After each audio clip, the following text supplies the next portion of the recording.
Yo, what is going on, everyone? My name is Nick, or the Notorious Fantasy, and in today's video, we are going to be talking about Daniel Jeremiah's 2021 NFL Mock Draft 2.0. Daniel Jeremiah of NFL Media is one of the biggest mock draft aficionados, one of the biggest draft analysts in the game, so I figured I would go over his mock draft 2.0. Obviously, things are going to change from the first version of it.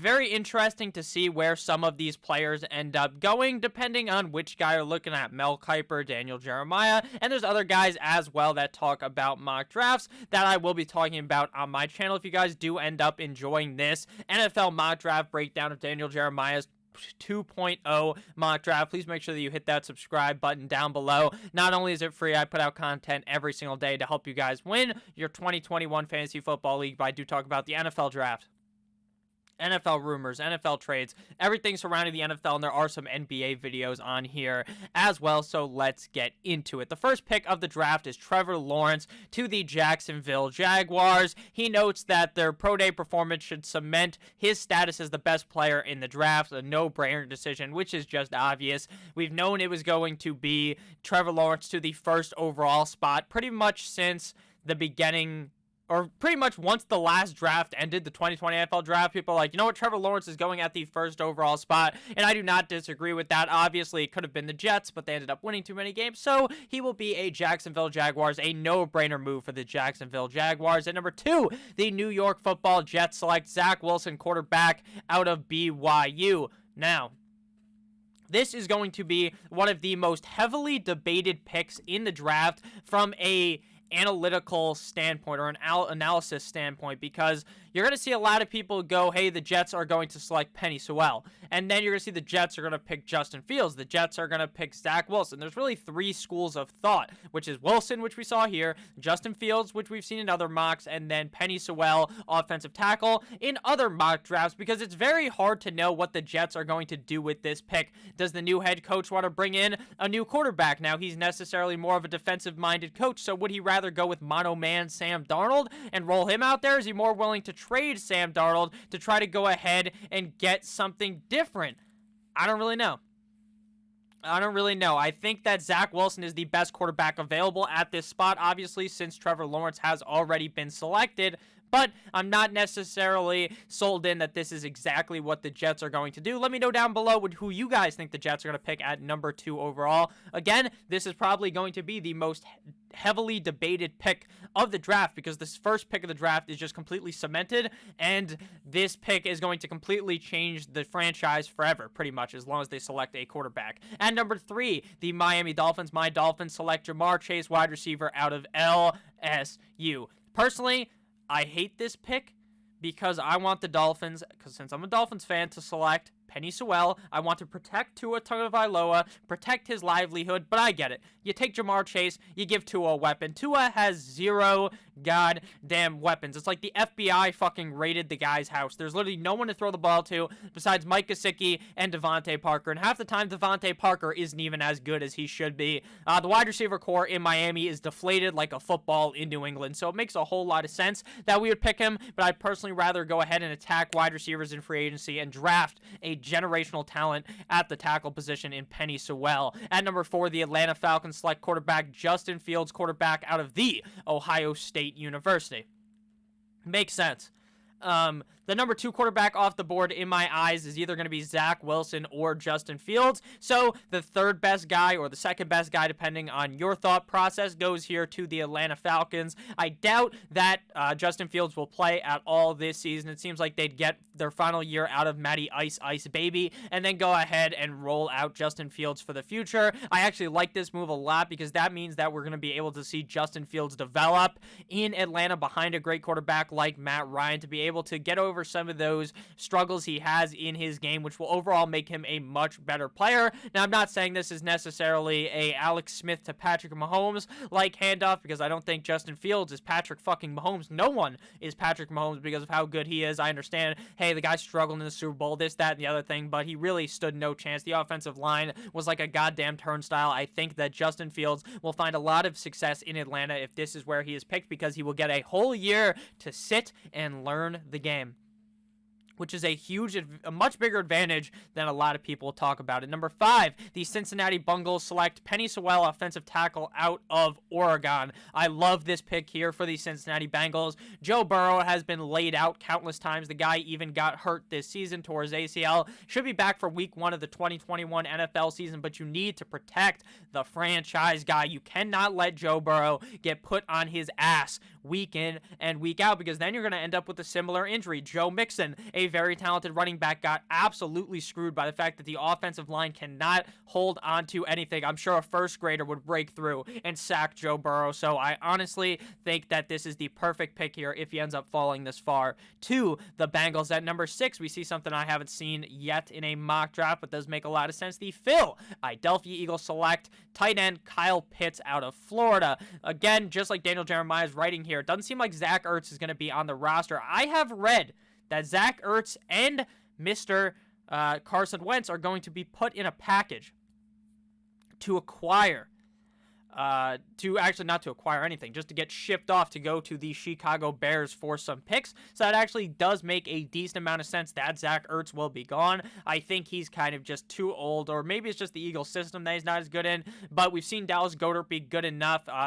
I don't even necessarily know if they need a tight end because Goedert is so good, but Kyle Pitts is legitimately a wide receiver that plays the tight end position. This guy may even be the best wide receiver in the fucking whole draft. The guy is that good. So it makes a whole lot of sense that he'd go inside of the top 10, 6 here to the Eagles. At number 7, we see the Detroit Lions selecting Micah Parsons, linebacker for the Detroit Lions. Now, very interesting here. They obviously went ahead and got rid of Matthew Stafford, and now they are in full rebuild mode. At least you would think so. They get 2 first-round picks. This makes a whole lot of sense to continue to build the defense. The defense on Detroit is complete and utter dog water, and adding another piece to it in Micah Parsons seems to be a great move for the Lions. At 8, we see the Carolina Panthers select quarterback Trey Lance out of North Dakota State. Now, I made a video a couple of hours ago talking about, well, actually, I made it like 30 minutes ago, but as you're watching this, probably a couple hours ago, talking about how the Panthers may be making a move to acquire Deshaun Watson, trading away Christian McCaffrey and multiple first-rounders, probably 2 to 3 first-rounders. So this pick would not happen in that world. I want to know down below what you guys think about that move. Do you think that the Carolina Panthers would be willing to give up Christian McCaffrey, give up 2 first-rounders to get Deshaun Watson? Now, personally, if you're the Texans, you love this trade because now you get this pick and you can pick Trey Lance. So let me know down below. Now, obviously, this mock draft was made before this ends up happening, so we will not even discuss that scenario of Deshaun Watson getting traded, but seems like it may be what's going to actually happen. So the Panthers go with Trey Lance. Makes a lot of sense. Teddy Bridgewater just is not the guy for the future. He's not a terrible quarterback. The motherfucker's name is Bridgewater. He's a bridge quarterback. He's going to go from Teddy Bridgewater to Trey Lance in his 2nd season, and then we'll see Trey Lance. I'm personally not all that sold in on Trey Lance, but again, he probably will prove me wrong. He did look very good at North Dakota State. At number 9, we see the Denver Broncos select Caleb Farley, cornerback out of Virginia Tech. They went ahead and selected him over the pick number 10 to the Dallas Cowboys, Patrick Surtain, corner out of Alabama. To a lot of people, Surtain is the better cornerback. To me, it's about 1A, 1B at the position. Both of these guys are very good. Like Daniel Jeremiah said, the Broncos recently released quarterback A.J. Bouye, who did not do that much for the team. Honestly, when I saw that move, I thought the Denver Broncos were going to be an absolute wagon when they traded him for like a 4th-round pick or something. So, I like that. You like that, Kirk Cousins. I like this move a lot for the Broncos. Add more to that defense. Not too sure who's going to play quarterback in 2021 for the Broncos, but if they were to pick one, I would assume they would trade back in the draft because I don't think you could select Mac Jones this high. At number 10, the Dallas Cowboys, like I said, select Patrick Surtain. The Cowboys' defense is fucking bad. Down bad. You want to know why? Because their defense literally has no one. Dak Prescott, when they were winning these games, had to throw like 4 touchdowns. They just scored like 4 or 5 touchdowns just to win the game because the defense would get ran through like Riley Reid. I think the Dallas Cowboys have to go defense at this pick, whether it's edge rusher. It needs to be something on defense. They need anything. And a cornerback in Patrick Surtain makes perfect sense, so I really do like this move for the Dallas Cowboys. At number 11, the NFC East friends over here, the rivals. The New York Football Giants select Gregory Rousseau, edge rusher out of Miami. Now, most Giants fans are going to be mad when this occurs.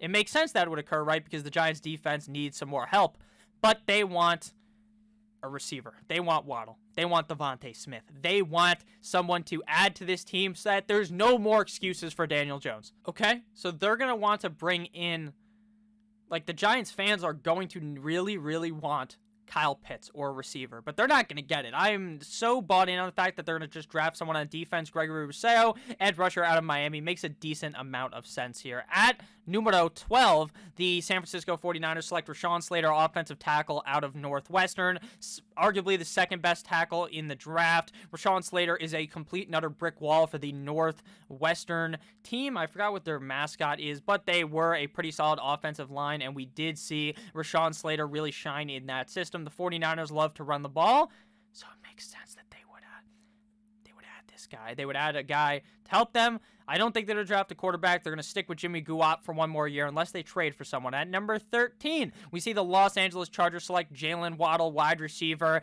out of Alabama. Now, if I am the Chargers, I am punching the fucking air when Rashawn Slater gets picked ahead of us. You want to make sure you protect your guy, Mr. Justin Herbert. We saw Justin Herbert called a run play in that one game, and the offensive line went into pass block when he's trying to rush it in. It seems like the offensive line has no fucking clue how to play NFL football. But with that said, it makes sense to give him yet another target. But I would personally, if I was a Chargers fan, hope we draft an offensive tackle. At number 14, we see the third wide receiver off the board, Devonta Smith, the highs man, going to the Minnesota Vikings, and this makes no sense.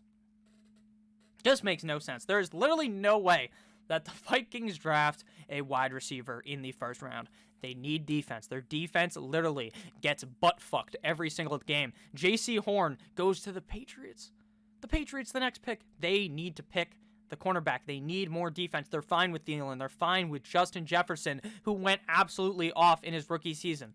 Just draft a corner or draft a defensive piece. I really disagree with this pick. I do not see a way that the Minnesota Vikings personally select a wide receiver here, but what a steal it would be to get Devonta Smith at pick 14. At number 15, like I said, J.C. Horn out of South Carolina gets picked to the New England Patriots. It seems like Daniel Jeremiah wrote, they may be trading away Stephon Gilmore, so it would make sense to add another corner to this defense. The Patriots are well known for having an excellent defense, at least in the past, so I do like this pick here at 15. At number 16, we see Elijah Vera Tucker, offensive guard, going to the I almost said the Carolina Cardinals. I always almost say that in pretty much every single video. Arizona Cardinals select Elijah Vera Tucker out of USC. This makes a lot of sense. Protect your quarterback. Whenever someone takes an offensive lineman, an offensive tackle, you need to just give the pick a good grade unless it was a complete reach. Elijah Vera Tucker is projected to go in the first round, so I will not judge the pick. If you picked some other motherfucker that's like a third round projected offensive guard, then don't do that. But right there, that makes a whole lot of sense that Elijah Vera Tucker would go to the Cardinals at pick 16. I really do like that pick because you need to protect midget man Kyler Murray. At 17, the Las Vegas Raiders select Kwity Paye, edge rusher out of Michigan. The Raiders are a team that just always seem to be drafting defense in the first round. They need a lot of pieces, to be honest with you, especially on defense. I think their offense is actually pretty good. I'm not sure if they're going to roll with Carr, if they're going to be trading Mr. Derek Carr, but at the end of the day, I like this pick too. The Las Vegas Raiders. At number 18, the Miami Dolphins select Najee Harris, running back out of Alabama. As a Dolphins fan, I love this pick. I love it. Now, I don't know if we have to take him in the first round. I think Najee Harris could potentially fall to the second round where we have yet another pick early on in the second round, but I'm not sure he'll fall that far. Maybe he will, maybe he won't. Adding more offensive weapons for Tua. Getting his former teammate, Najee Harris, I really do enjoy that. Myles Gaskin does seem good enough to be the starting running back, though, so I'm not necessarily sold that this will exactly happen, considering Brian Flores loves to draft defense. He just does. It's a known fact. The guy was a defensive coach in New England, so it would make sense that he likes defense. So it would not surprise me if the Dolphins went defense at this pick. At number 19, the Washington football team, they extend Taylor Heineke, so now they have another quarterback there, so they don't necessarily need to draft Mac Jones at this spot. Maybe they go ahead and see what they have in Heineke because they got him on a 2-year deal. So they get some protection for Antonio Gibson as well as for Mr. Taylor Heineke, and they bring in Christian Darrisaw, offensive tackle out of VT. Makes a whole lot of sense. Again, when you draft a plug-and-play tackle, offensive lineman, you just give it a good grade because unless they bust, it typically seems like a very smart pick. At pick number 20, the Chicago Bears select Darius Tony, wide receiver out of Florida. Just like Daniel Jeremiah writes in this, it seems like free agent Al Robinson is out. I read today that he is going to be franchise tagged and then traded away. Not too sure where he would go. He does seem like a very good wide receiver, though. It is kind of a dick move to tag him and then trade him, but that's just how the NFL works. So Tony fits in nice there in Chicago. At 21, Gregory Newsom. Greg Newsom goes to the Indianapolis Colts, corner out of Northwestern. The Colts, they need a quarterback.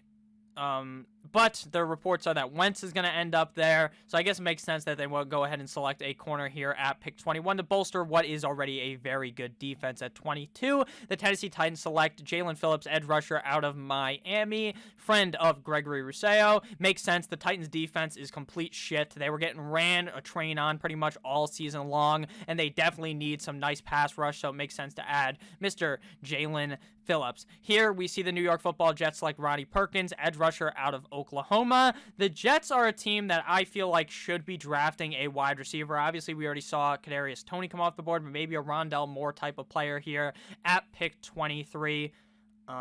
But again, it does make sense when you have Salah come in there from the 49ers to draft a defensive piece for him. At 24, we see Baker Mayfield's brother, Jalen Mayfield, offensive tackle out of Michigan. Not actually related. It's a joke. The Steelers, it says they're restructuring their offensive line. That does make a lot of sense. Obviously, Marquise Pouncey went out. I'm surprised he even played last year. He said he came back to play with Ben. Ben seems like he's going to be back. They need more offensive line. It's not the offensive line of the past where Big Ben had all day, where Le'Veon Bell could stand behind the line just waiting, literally just taking a fucking phone call behind the offensive line, doing the dishes, and then a hole would open up and he just runs through it for 7,000 yards every single game. That's not the team anymore, so it does make sense that they add an offensive tackle. At 25, we see J.O.K. go to Jeremiah Osu-Koromaya, J.O.K. out of Notre Dame, going to the Jacksonville Jaguars. This makes a lot of sense. The Jacksonville Jaguars are not a team anymore that are a defensive team. They have a very young defensive team that is going to mold into potentially the old Jacksonville Jaguars, so this makes a lot of sense to add more defense to that. At pick 26, we see the Cleveland Browns select Joe Tyron, edge rusher out of Washington. The Cleveland defense was not as good at all as what I previously thought they would be going into the season. The Browns defense seemed to really shine in 2019. Didn't look as hot in 2020. So adding another piece next to Myles Garrett makes a lot of sense here. Obviously, Mr. Tyron did not end up playing in 2020 by opting out. So we haven't seen him since 2019, which does worry me a little bit, but at least the guy didn't get hurt in 2020. At 27, Trayvon Moehrig goes to the Baltimore Ravens. The Ravens bring in more defensive help, which sucks for Lamar Jackson because Lamar Jackson probably is down on his knees praying to the man above for some wide receiver help. This motherfucker literally doesn't have anyone of skill. Hollywood Brown's okay, right? But there's no one else there for him. So he needs a wide receiver, and the Ravens are going to continue to just keep drafting other positions. At 28, the New Orleans Saints select Mac Jones, quarterback out of Alabama. Interesting. He falls to 28 here. In the mock draft I did last, I forgot exactly whose it was. They had Mac Jones going inside the top 12. That was Mel Kiper. So, no, actually, wasn't Mel Kiper? It might have been someone else. I apologize. I don't think it was Mel Kiper, but someone else had him going inside the top 12. So it's very interesting to see how people view Mac Jones. Makes a whole lot of sense, but I want to see Jameis play. I don't want to see the Saints draft Mac Jones. I want famous Jameis to eat a W all over that NFC division. So the pick does make sense, though, because Mac Jones looked very, very good last season at Alabama and in the national championship at 29. The Packers bring in more offensive line, Tevin Jenkins out of Oklahoma State. I do think, though, that the Packers will look likely more to draft a corner or another defensive piece because a lot of their defense is going to be leaving via free agency. At 30, the Buffalo Bills select Azeez Ojulari, edge rusher out of Georgia. Now, just like this says, the Bills might be getting J.J. Watt. I doubt it, though. I think he's either going home, I'm coming home to the Packers because he used to live in Wisconsin, or he's going to go with his brother to Pittsburgh. I don't think he'll end up in Buffalo. So, yeah, this makes a decent amount of sense to get more defense, even though the dream is Najee Harris to the Buffalo Bills. I'm a Dolphins fan, so I don't actually want that to happen. But them having a legitimate running back that's not a complete and utter fucking trash can like Devin Singletary would be nice. At 31, the Kansas City Chiefs select Landon Dickerson. Kansas City Chiefs. Now, sadly, the Chiefs lost the Super Bowl. I don't actually care, to be honest with you. Since the Dolphins weren't in it, I don't really care. I just can't stand Tom Brady. But it actually didn't hurt as much because Tom was not a Patriot. So it was kind of nice. Dickerson recovering from an ACL tear. Comes with durability concerns. But the Chiefs need an offensive lineman. That's fucking true. If you guys watched the Super Bowl, Patrick Mahomes was down terrible in the Super Bowl because the offensive line was about as useful as a broken condiment. Final pick of this mock draft of Daniel Jeremiah's, the Tampa Bay Buccaneers select Nick Bolton, linebacker out of Missouri. The Bucs defense was amazing in the Super Bowl. They don't really need anything on offense, so it makes sense to continue to bolster a very strong defense that you can get on the cheap, obviously, because he is a rookie. So thank you guys so much for watching this video. If you did end up enjoying my breakdown of Daniel Jeremiah's mock draft, please make sure that you hit that subscribe button down below. Not only is it free, I put out videos every single day talking about the NFL, talking about fantasy football. So have a great rest of your guys' day. I love you all, as always. Good boy.